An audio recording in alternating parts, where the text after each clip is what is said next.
আসসালামু আলাইকুম। আমি doctor Nazbin Akter Ruby, gynaecologist ও ইনফার্টিলিটি স্পেশালিস্ট। আপনাদের সুবিধার জন্য প্রতিদিন নিয়মিত চেম্বার করছি radium diagnostic centre, Joydebpur, Gazipur. আজ কিছু ছোট কিছু কথা, আমি এর আগেও আমার ভিডিওতে অ্যান্টিনেটাল চেক আপ মানে গর্ভবতী অবস্থায় কি কি পরীক্ষা নিরীক্ষা করবেন এর বিষয়ে বিস্তারিত বলা আছে। আজ কিছু জিনিস আমি জাস্ট হাইলাইট করব, যে জিনিসগুলো বারবার পেশেন্টরা আমার কাছে মানে উপস্থাপন করতেছে এবং আমি একটু বিপদে পড়তেছি। কিছু ইনভেস্টিগেশন, যেই জিনিসগুলো আমাদের বারবার রিপিট করতে হয়। অনেক রোগীরাই ভাবে যে না একবার করব, সেটা কখন করব। কিছু ইনভেস্টিগেশন একবার করলে চলবে না। এই বিষয়গুলি নিয়ে আজকে একটু কথা বলবো। প্রথম, আলট্রাসোনোগ্রাফি। আলট্রাসোনোগ্রাফিতে আমাদের খুব বেশি বেগ পেতে হয় না, কারণ আলট্রাসোনোগ্রাফি করতে রোগীদের মোটিভেট করা খুব সহজ, তারা এটা করতে চায়। তারপরেও একটা সুস্থ স্বাভাবিক মা কয়বার আলট্রাসোনোগ্রাম করবে? তার পুরো প্রেগনেন্সি পিরিয়ডে নর্মাল আলট্রাসোনোগ্রাফি করবে 4 বার। একটা হচ্ছে অ্যাজ আর্লি অ্যাজ পসিবল, মানে যখন সে জানবে যে সে প্রেগনেন্ট।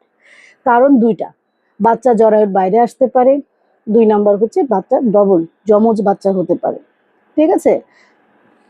দ্বিতীয় যে ভিজিটটা হবে সেটা হচ্ছে 20 থেকে 24 সপ্তাহ অ্যানোমেলি স্ক্যান, মানে বাচ্চার বিকলাঙ্গতার আলট্রাসোনোগ্রাম, বাচ্চার বড় ধরনের কোনো জন্মগত ত্রুটি আছে কিনা সেটা দেখার জন্য আমরা অ্যানোমেলি স্ক্যান করে থাকি। 3 নাম্বার আলট্রাসোনোগ্রাফিটা করবে 32 সপ্তাহ। তখন আমরা দেখব বাচ্চার ওজন, বাচ্চার পজিশন, প্লাসেন্টা মানে যে ফুলের যে পজিশন সেটা কোথায় আছে, পানির পরিমাণ, এই জিনিসগুলো আমরা দেখব। এবং 36 সপ্তাহের পরে লাস্ট আলট্রাসোনোগ্রাফিটা করতে হবে, কারণ এরপরে বাচ্চার পজিশন ফিক্সড হয়ে যায়, সেই পজিশনেই বাচ্চা ডেলিভারি হবে।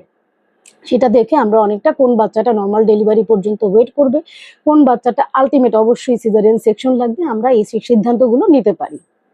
এছাড়া যদি কোনো রোগীর ডিমান্ড করে, যেমন বাচ্চার নড়াচড়া পাচ্ছে না 24 ঘন্টার বেশি, আমাকে আলট্রাসোনোগ্রাফি করতে হবে, হঠাৎ করে পানি ভেঙে গেছে পরিমাণে অনেক বেশি, সেখানে আমাকে আলট্রাসোনোগ্রাফি করতে হবে, এমন কোনো সিচুয়েশন যদি তৈরি হয়, তাহলে আমাকে এর বাইরে আলট্রাসোনোগ্রাফি করতে হবে।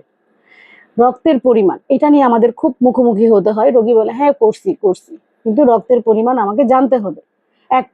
প্রথম সে যখন প্রেগনেন্ট হবে তখন, মানে একটা মা প্রাথমিক অবস্থায় তার রক্তের শূন্যতা আছে কিনা সেটা দেখে নিতে হবে। কারণ রক্ত শূন্যতা থাকলে একটা বাচ্চা সঠিকভাবে বাড়তে পারে না, বাচ্চা অ্যাবর্শন হওয়ার ঝুঁকি থাকে, সেই মাটার হার্ট ফেলিওর হওয়ার ঝুঁকি থাকে, আরো অনেক সমস্যা হওয়ার ঝুঁকি থাকে। তাহলে আমরা শুরু থেকে সেই মাটাকে সেভাবে টেক কেয়ার করতে পারবো। এখন এই রক্তের পরিমাণটা আবার ঠিক মতো বাড়তেছে কিনা সেটা দেখার জন্য কিন্তু সেই রোগীটাকে ফলো আপে থাকতে হবে। নর্মাল একটা মার হিমোগ্লোবিন আমরা প্রথম দেখব, তারপর আমরা 22 সপ্তাহের সময় দেখব, 32 সপ্তাহে দেখব এবং 36-এর পরে একবার দেখব। এছাড়া সেই মার যদি রক্ত শূন্যতা থাকে, থ্যালাসেমিয়া থাকে, বা অন্য কোনো লসের হিস্ট্রি থাকে, বেবি ব্লিডিং মানে মাসিকের রাস্তা দিয়ে রক্ত গেছে বা পায়খানার সাথে রক্ত গেছে, তাদের আরো ঘন ঘন দেখতে হবে। 2 নাম্বার যে পরীক্ষাটা সেটা হচ্ছে ডায়াবেটিস। প্রেগনেন্সিতে ডায়াবেটিসের সংখ্যা এখন অনেক বেড়ে গেছে, প্রায় 100 জনের মধ্যে দেখা যায় 70 জনেরই আমরা পাচ্ছি যে প্রেগনেন্সিতে ডায়াবেটিস হচ্ছে। তাহলে এই ডায়াবেটিসের চেক আপটা আমাকে করতে হবে, কারণ প্রেগনেন্সিতে ডায়াবেটিসে মা এবং বাচ্চা দুজনের স্বাস্থ্যের উপরই খুবই খারাপ প্রভাব ফেলে। ঠিক আছে। তাহলে এই ডায়াবেটিসটা নর্মালি আমরা দেখবো ওজিটিটি, খালি পেটে গ্লুকোজ খেয়ে, এটা অবশ্যই একবার দেখতে হবে। সেটা প্রথম 3 মাসের মধ্যে দেখলে সবচেয়ে ভালো, না হলে 5 মাসের সময়, আর এরপরে 32 সপ্তাহে, 36 সপ্তাহে।